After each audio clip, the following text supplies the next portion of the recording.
Wenn langsam wieder Weihnacht ward, dann springt so manch ein Kinderhart, kommt schwor zur Ruh in diese Tiet, wat nicht eins zu entdecken gibt. Ich hefte Fragen, wiss nicht hält, doch ist de wichtigste ob de Welt.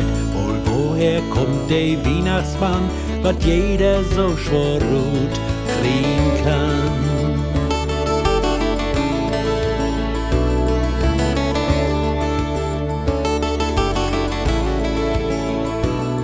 Dat fragte sich für viele Jahren, ob Mollen Fritz und Meckelburg, doch kein wollen dort over senkt, sin Öller nicht und auch nicht Sven, der bi sin Öller anstellt wär und sich um alles kümmern de. Die Sven, dat is ein gode Mann, ob de man sich verlotten kann, seh Fritz sin Vater voll von Stolz, ein true Seel, ein hart und Gold.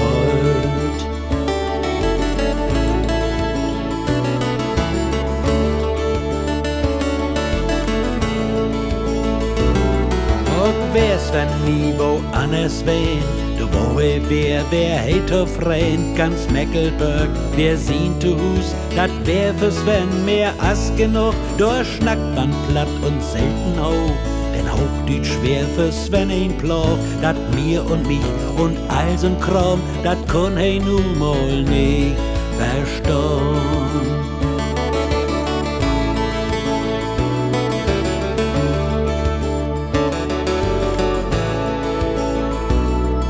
Als denn die Heiligabend käm, ob die Allkinder immer töm, käm ob wie Fritz der Weihnachtsmann und sprach Lies und sinnig an. Na Fritz, hör ich heut ein Gedicht, ein bisschen stottern stört mir nicht.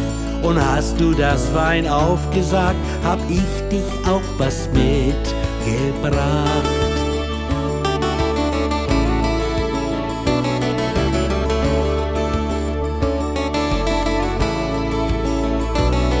Fritz wär verwehrt und krieg sich sin Öllern Stunden ganz stief und stumm, denn hätt he nicht lang überlegt und so der Weihnachtsmann still sagt, Herr Weihnachtsmann, dat deit mi leid, bin im Moment ein Bett verwehrt, denn mi is just ein Licht obgorn, nu weet ich endlich, wo sie wohn. Der Weihnachtsmann, da is nu klar, kommt ganz gewiss ut Meckelborn.